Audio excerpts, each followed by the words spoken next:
So happy to have you along this evening when we talk with Amy Johansson about her foundation called Smile Anyway. You have such a story. It ends tragically, but you are doing something else. It's a story of addiction and the son that you lost. Tell me about Eric. What kind of a kid was he? Eric was full of life. He was the life of the party, sunshine when he walked in the room, always setting up the next adventure for him and his friends. Just like me, a very outgoing guy. We were very similar. And as we talk about him, let's show the picture of him. This was at graduation and grew up in Branford.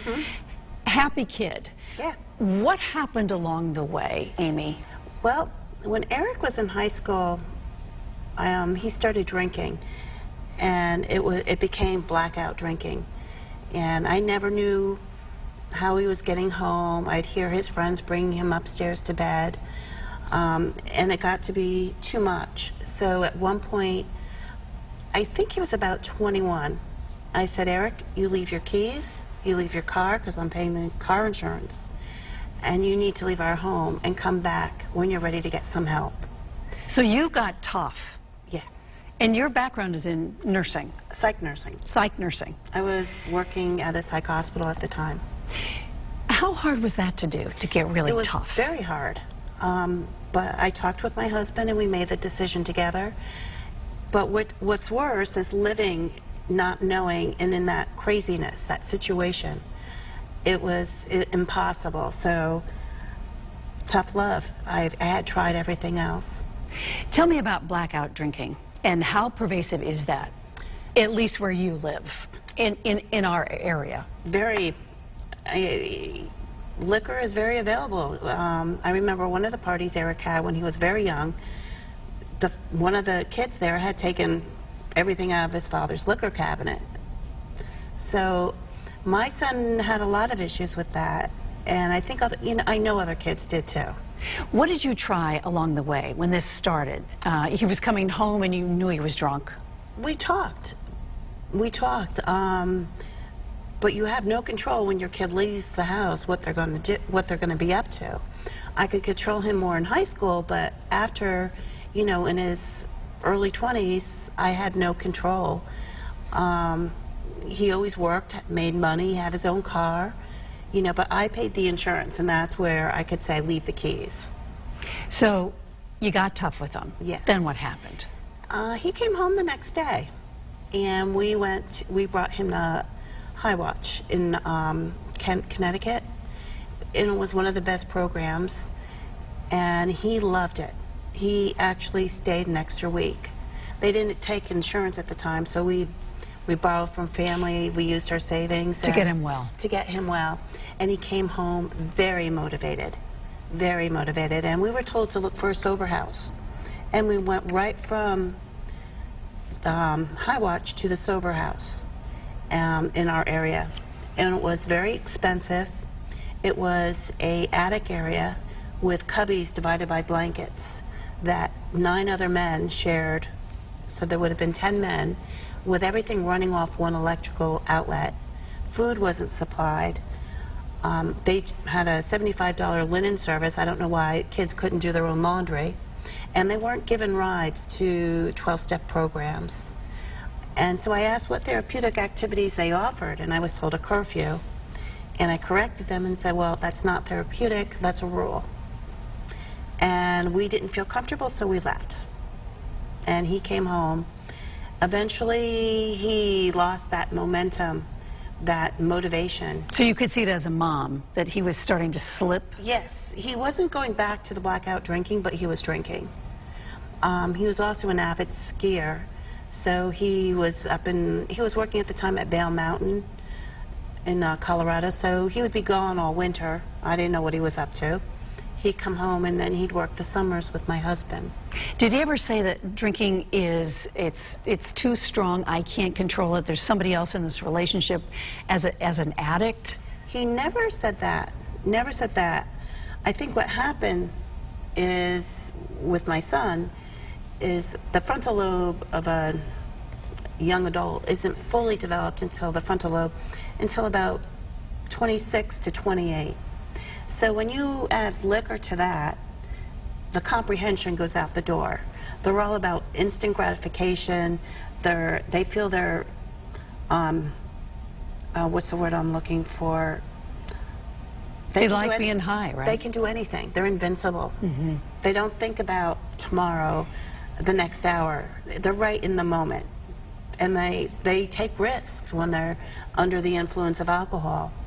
Is addiction in your family at all? Is alcoholism in your family? Yes. It is? Yes. So you knew the signs to look out for? Yes.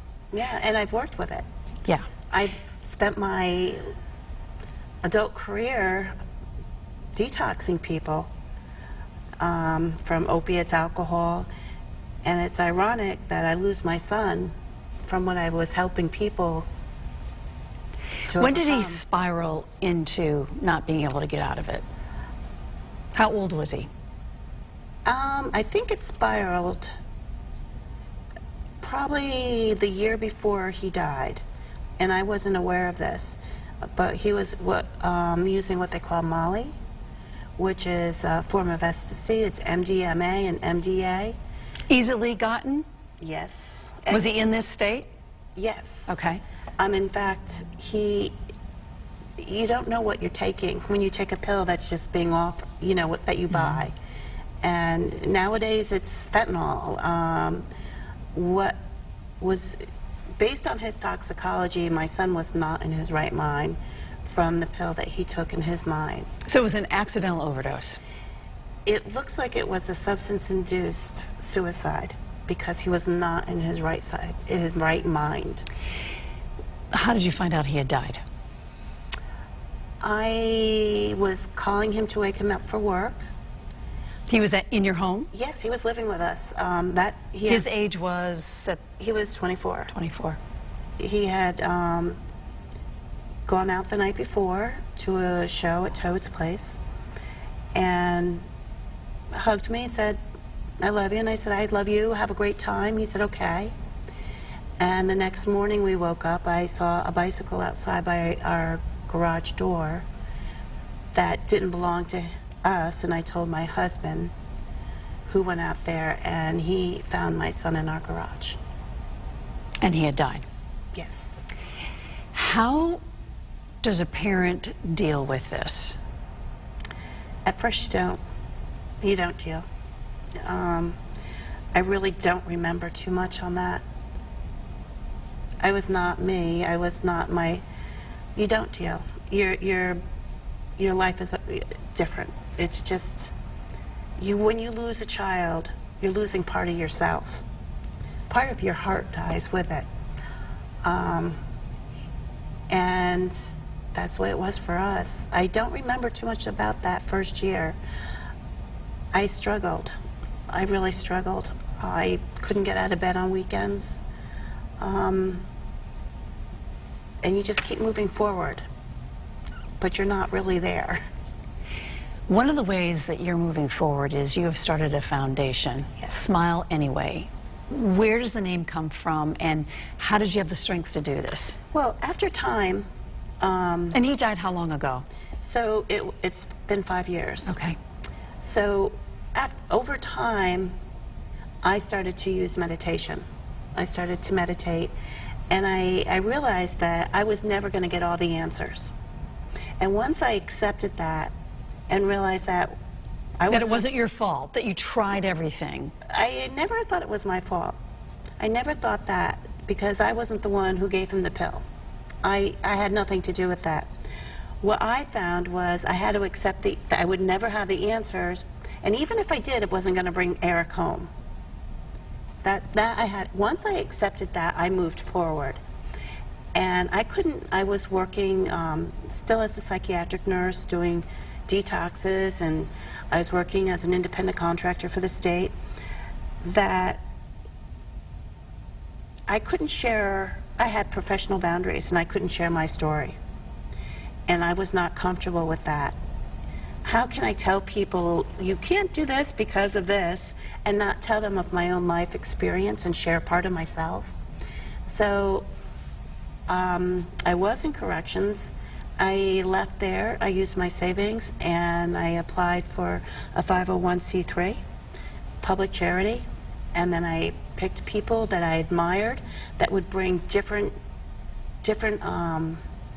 viewpoints.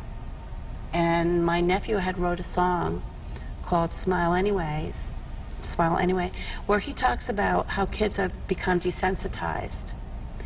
And we have to be more positive. Because of social media, or? I think cell phones. I think social media.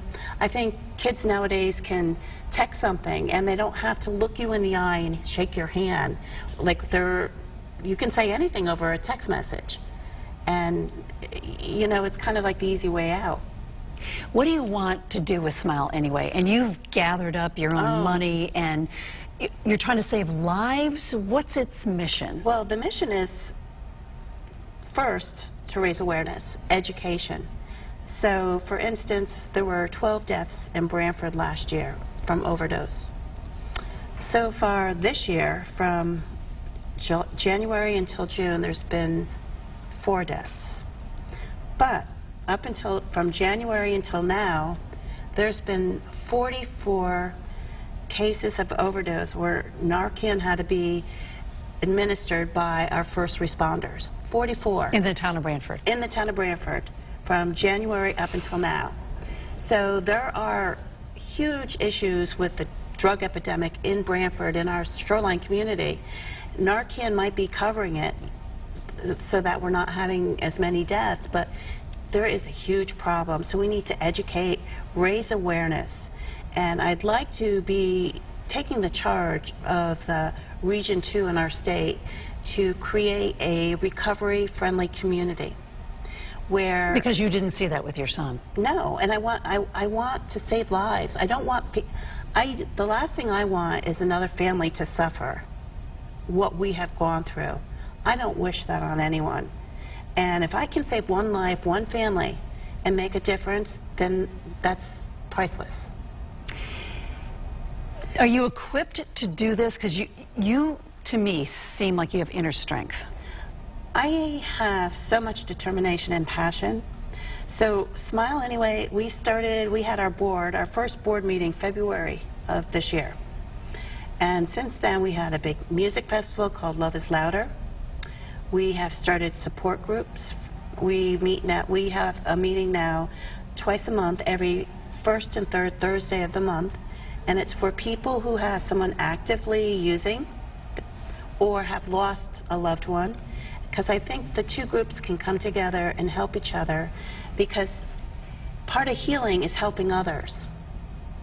We also have joined the Prevention Corps, where we have someone that is learning different things like becoming a recovery coach, Narcan training, that they will help us bring to the community.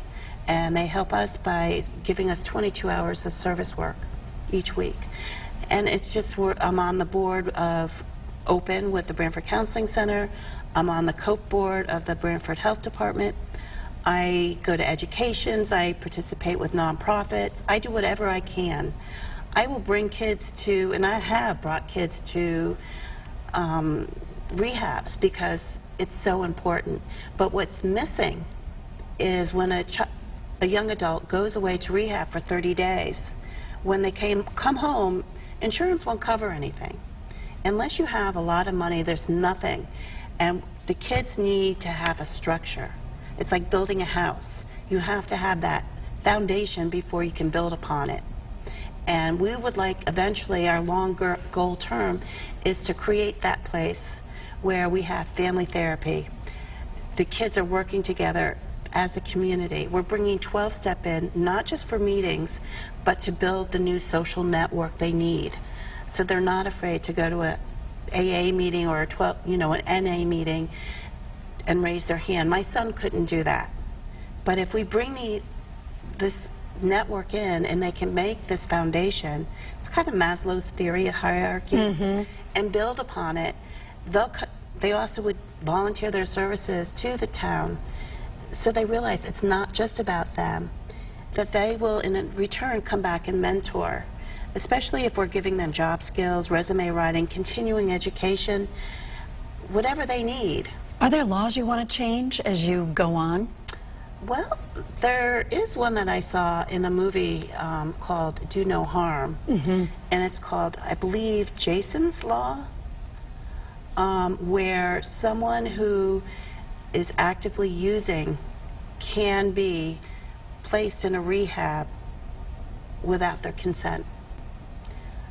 I thought that that was really powerful, and it did save a lot of lives. I would like to see a recovery community, friendly community, because that would cut back on deaths, overdoses, substance abuse, crime. So you don't want to see them jailed? Do you want to see them? No, that's the problem. We're so negative and punitive, where we need to be building self-confidence, not being negative and punishing. We all learn from our mistakes. So one thing I would do differently with our transitional facility is I wouldn't wait for a once-a-week meeting. I would have it when something happened, because something like that could smolder deep inside of a person and build up and cause them to relapse. But if we pull it apart and make it a positive learning experience, that's what it's about. Amy, how do you need help? What do you need to build this foundation? Well, we need money. I'd like to see more groups. I'd love to see a place that we can open up for kids in high school and young adults, that they can come and talk, have resources, and eventually, you know, we have to raise awareness and educate too. It's hard to believe we're here as a society, but we are. We are. So we have to fix things. We do, and that's education and awareness first. And speaking of money, so the other day, and I just have to show this, this is a scratch ticket? Yes. So what happened? Tell me about this. I bought 2 scratch-off tickets in Branford, and I scratched off on the bottom where it says your letters. And I noticed on this bottom row my son's name, Eric. So you can't see it, but it says Eric, E-R-I-C. So you see that as a sign. I said, oh my gosh, I'm going to win. So $10,000 you win. Part of that's going to go to Smile Anyway. Well, yeah, I've already donated. Also, I don't get paid. I do this full time. I need to pay my bills, and it's like my son stepped in to help me. So, and the word love is also on there. So it's, there you have it. Love Eric. So where do you think Smile Anyway will go? Will it become a national foundation? Will it stay in the state of Connecticut? What do you think? I don't know. I follow my gut, I follow my heart, and I think when you're doing the right things, things fall into place. And that's what I'm seeing. And the other thing I do is I use music. That's what my son was what we shared was music. And I have incredible support from the music community. And so I just do I follow my heart, and I try to do right by what my son would have wanted. What advice do you give to parents who suspect their kids are using, drinking, whatever it is? Go with your gut. Go with your gut, because that's really what is probably happening. If you suspect something, then something's happening. And reach out to Smile Anyway. You know, our phone number is on our website. It's www.smileanyway.branford.org. Reach out to us. We'll help. We have the resources. We can point you in the right direction. I reach out to other places, so we have a network. Just do that. And one thing, you know, I want to say also is, people always say, he's a good kid, don't worry. They're all good kids, and we all have to worry. We really have to worry, because one time can be fatal. The drugs that now are cut with fentanyl, and that's it. One time, and you could lose a child. Amy, thank you for being a guiding light for so many people who may go through this pain that you are, and that you've come out on the other side and you've found purpose for your family and for your son.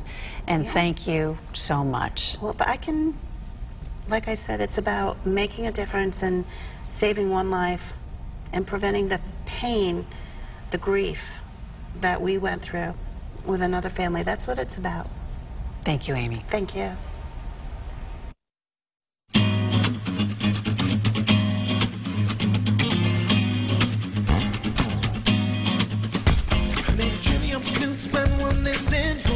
Spend all night kissing and the bump is right here, then who else is missing? Got a little sidetracked to find us a witch and found the keys to the door, but it's also a metaphor. Need to keep locked in the grocery store, but mine just to save time. Skip right ahead to the nice ride.